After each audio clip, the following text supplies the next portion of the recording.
Let's get the thoughts of Eric Fassin. He's a professor of sociology at Paris VIII University. Eric, thanks so much for joining us here.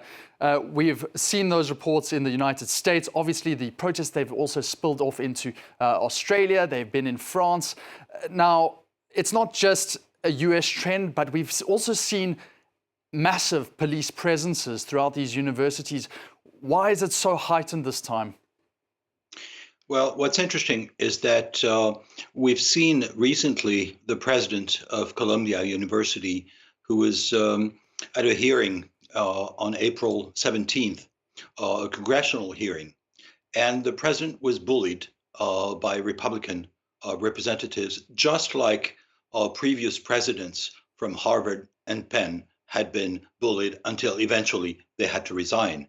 Now, the president of Columbia decided she might as well give in to the pressure. And the next day, she called in the police.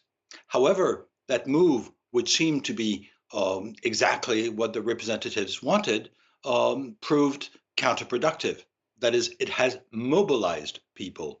It has created a spectacle of repression. And this is not just in the US, it has reverberated in different countries, including France, where I live, but also in Europe and throughout the world. So what it means is that, in fact, repression reverberates also with what happened in the past. It says something about the movement that mobilized against the war in Vietnam. And today, what we can see is that this takes on historical resonance, which I think has been underestimated by politicians. They did not understand that young people could feel very strongly about all this. Well, this goes on to a theme that we have seen throughout history, as you say. We saw student uprisings against the Vietnam War. We saw student uprisings against apartheid in South Africa, the Arab Spring, the United States invasion of Iraq. Now we're seeing student uprisings against the treatment of Palestinians. What side of history do you expect this will be seen? Well, it's interesting when you look at opinion polls in different countries, whether it be in the US, in Germany, in the UK, in France as well, there's a generational gap. So what it means is that the people in power are on one side and that young people are taking risks to defend another side. Now, what is interesting is that just like in the 1960s, the students are delegitimated by the powers that be. They're accused of being anti-Semitic, but also of being violent. They're accused of all kinds of things, of creating chaos. That was Joe Biden's phrase. But of course, when we hear Joe Biden not understanding students, it's very easy to understand that there's a generational gap. And we heard the student who was speaking in the interview before I spoke. It was quite clear that the question is also what's going to happen in November.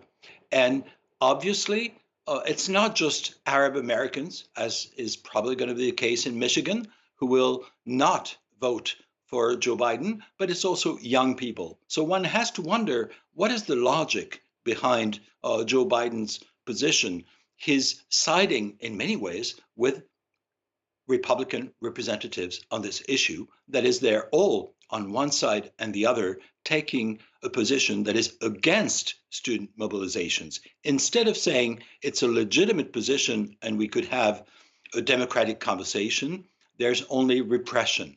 Now, that I think is very costly for the Democratic Party and for the Democratic candidate to be. And do you think, just a final follow-up, do you think that that could really actually impact the results of the election then? Yes, indeed. I think in the short term, we may wonder if these are not the votes that will not be there for Joe Biden. He might lose the election on this issue. That's one thing. But there's also not just the near future, but history. And I think if we compare what happens today to what happened during the Vietnam War, then perhaps 20 years from now or 40 years from now, this will be remembered with a difficulty to understand how could politicians not see what was going on, not just in Israel and Gaza, but also what was happening in the new generations. How come there was such a lack of understanding of this generational gap? It will be a question which we will most likely ask ourselves for generations, as long as humanity really exists, I dare say. Eric, thank you so much. That's Professor Eric Fassin, Sociology Professor at Paris VIII University.